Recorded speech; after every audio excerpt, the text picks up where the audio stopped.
Il faut maintenant parler des causes de cette tragédie qui est liée à plusieurs circonstances.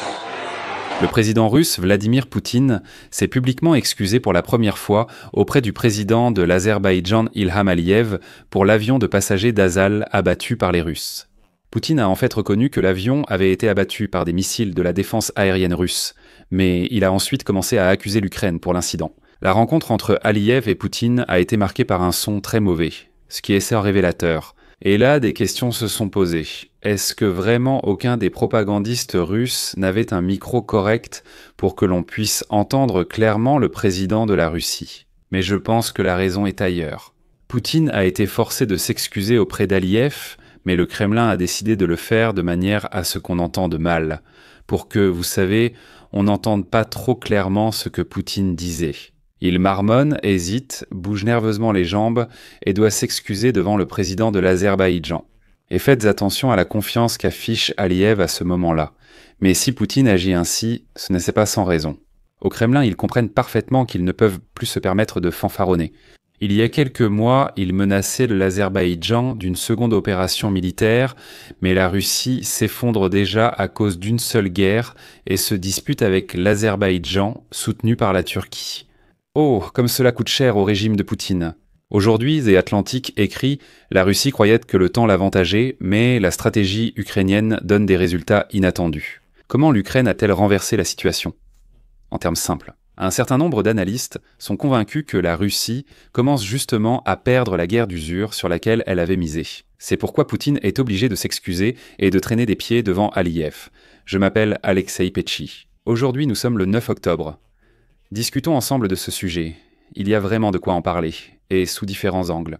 Mais avant de commencer, je vous demande de vous abonner à cette chaîne, de mettre un like et d'écrire un commentaire détaillé sous cette vidéo. Je vous invite également à vous abonner à ma chaîne Telegram Petchi News. Le lien se trouve dans la description de cette vidéo. Ainsi, comme l'exigeait le président de l'Azerbaïdjan Ilham Aliyev, le dictateur russe Vladimir Poutine a finalement reconnu que ce sont les Russes sales qui ont abattu l'avion de la compagnie aérienne azerbaïdjanaise. Poutine, lors de sa rencontre avec le président de l'Azerbaïdjan Ilham Aliyev, a en fait reconnu que l'avion de passagers d'Azerbaijan Airlines avait été abattu par des missiles de la défense anti-aérienne russe. Citation. Deux missiles lancés par le système de défense anti-aérienne russe n'ont pas touché directement l'avion des Azerbaijan Airlines, mais ont explosé à quelques mètres. Il a aussi indiqué que, lors de la tragédie de l'avion d'Azerbaijan Airlines, la Russie aurait escorté 3 drones ukrainiens ayant franchi la frontière russe ce jour-là. Citation. La Russie, conformément aux accords, apporte toute l'assistance possible à l'enquête concernant la catastrophe de l'avion azerbaïdjanais. Mais écoutez simplement la déclaration originale de Poutine et faites attention au comportement, à la posture et à l'attitude aussi bien de Poutine que d'Aliyev. Et maintenant, on peut globalement parler des causes de cette tragédie. Cette catastrophe est liée à plusieurs circonstances. La première est qu'il y avait un drone ukrainien à l'intérieur. Nous avons introduit immédiatement 3 drones ukrainiens qui ont traversé la frontière de la Fédération de Russie dans la nuit du jour de la tragédie. La deuxième raison réside dans les défaillances techniques du propre système de défense aérienne de la Russie. Et les 2 missiles qui ont été lancés n'ont pas touché directement l'avion.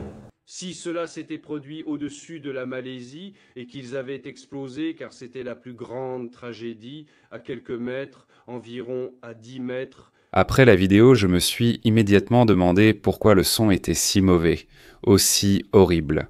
Je doute qu'il n'y ait eu aucun micro au Tadjikistan lors de la rencontre entre Poutine et Aliyev, même pour un président russe. Le son des vidéos, enregistrées par les journalistes sur place, est donc de mauvaise qualité. Malgré tout, on comprend ce que dit Poutine sur les enregistrements, même réalisés simplement avec un téléphone. Mais sur la diffusion du média officiel de propagande Smotrim, le son est carrément horrible. Le Kremlin a envoyé des propagandistes couvrir la visite de Poutine au Tadjikistan et sa rencontre avec Aliyev, mais sans leur fournir de micro. C'est absurde. C'est pourquoi je pense qu'au Kremlin, ils ont simplement donné l'ordre de ne pas mettre de micro sur Vladimir Poutine, pour qu'on n'entende pas trop comment il bafouille et hésite devant Aliyev. Parce qu'auparavant, le Kremlin avait en fait rejeté la version selon laquelle l'avion d'Azerbaijan Airlines avait été abattu par les Russes, et à l'époque, les Russes menaçaient l'Azerbaïdjan de guerre, et ainsi de suite. Vladimir Poutine doit alors s'excuser. Rendons le son mauvais pour masquer cela. Mais Vladimir Poutine ne serait pas russe s'il ne commençait pas aussi à mentir effrontément ici. Vladimir Poutine a évoqué comme cause de la tragédie des défaillances techniques du système de défense anti-aérienne russe. Il est d'ailleurs surprenant que Vladimir Poutine ait cité cela précisément comme raison. Parce que dans la vidéo divulguée du poste de commandement et dans la note explicative du commandant de l'équipage du Pantsir S, Dmitri Paladichuk, il n'y a rien qui indiquerait une défaillance technique. Au contraire, l'enregistrement public depuis longtemps montre clairement ce Russe Paladichuk donnant à plusieurs reprises des ordres précis. Si l'on se base sur les données des documents de l'enquête, il en ressort que la tragédie s'est plutôt produite en raison d'un manque de coordination adéquate entre les forces de défense aérienne et l'aviation civile. Et aussi parce que, pour une raison quelconque, les militaires forceurs russes effrayés donnaient des ordres par téléphone portable.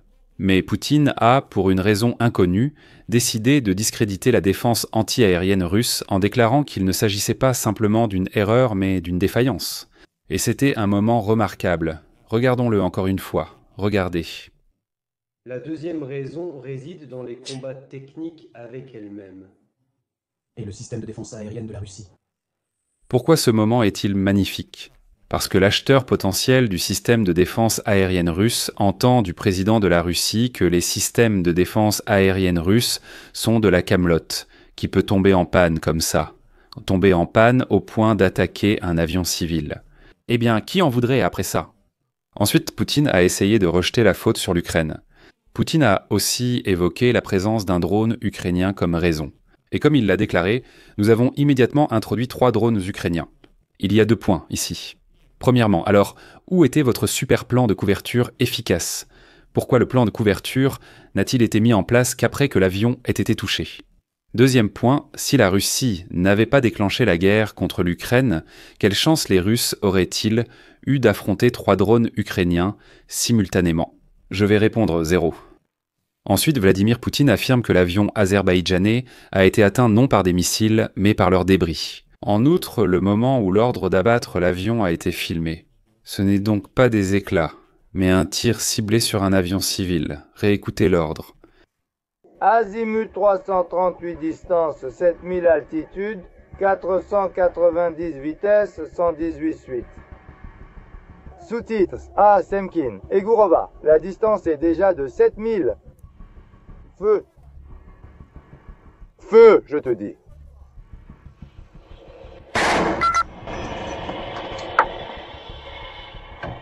Un ordre direct a été donné d'abattre une cible présentant les caractéristiques d'un avion suivi depuis 2 minutes. Pendant 2 minutes, ils ont suivi l'avion, puis ils l'ont abattu. Et oui, la charge de combat du Pantsir S-1 est une ogive de 20 kg avec des éléments de frappe en forme de tige qui explosent à proximité de la cible en dispersant des milliers d'éléments destructeurs.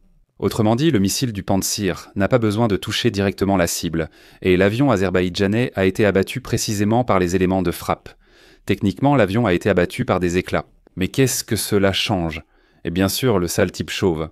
Vladimir Poutine accuse indirectement le pilote de l'appareil azerbaïdjanais. Poutine a suggéré qu'on lui avait proposé Makhachkala, mais il a choisi le Kazakhstan pour une raison, et sans ce choix, il n'aurait pas été abattu. Poutine a annoncé une évaluation juridique des actions des responsables et a promis d'assurer le versement des compensations aux familles communes des victimes. Et dans toute cette histoire, il est révélateur de voir à quelle vitesse les Russes se sont dégonflés. Vous savez, on est passé des menaces d'une nouvelle guerre contre l'Azerbaïdjan à des excuses officielles de Poutine devant ce même Azerbaïdjan. Et le Kremlin agit exactement ainsi, ce n'est pas un hasard. Le journaliste Robert Ward, présent sur le front en Ukraine, a rédigé un article approfondi et captivant dans The Atlantic. Si vous voulez, je partagerai le lien de cet article sur ma chaîne Telegram Pechi News. Et l'idée principale de cet article est très simple. La Russie pensait que le temps jouait en sa faveur, mais il s'avère qu'en ce moment même, l'Ukraine a commencé à gagner cette fameuse guerre d'usure. Je vais maintenant citer un long extrait de l'article de Word. Malgré l'avantage démographique de la Russie, les tentatives d'encercler la solide ligne de défense ukrainienne n'ont pas donné de grands résultats. Prendre cette ligne aurait nécessité plusieurs années de combats acharnés. Il s'agit des offensives russes de l'été. Poutine l'a implicitement reconnu en essayant d'exiger qu'on lui cède toute la région du Donbass, volontairement. Personne n'a pris ça au sérieux. Il semblait que l'Ukraine était en grand danger, son artillerie montrait des signes de faiblesse. La Russie perçait la ligne de front avec ses vagues humaines de soldats et de mercenaires qui paraissent sans fin. On constate aujourd'hui une confiance croissante dans la réorientation des institutions ukrainiennes pour une guerre prolongée. Elle tire rapidement des leçons des combats, et non seulement continue d'infliger régulièrement des pertes à l'ennemi, mais limite aussi les siennes propres. Le temps, qui jusqu'à présent était du côté des Russes, revient du côté de l'Ukraine. Je vais m'arrêter ici. Donnez votre avis, vos conclusions dans les commentaires sous cette vidéo. Abonnez-vous à la chaîne, activez la cloche et n'oubliez pas de mettre un like. C'est tout pour aujourd'hui. Prenez soin de vous. Au revoir.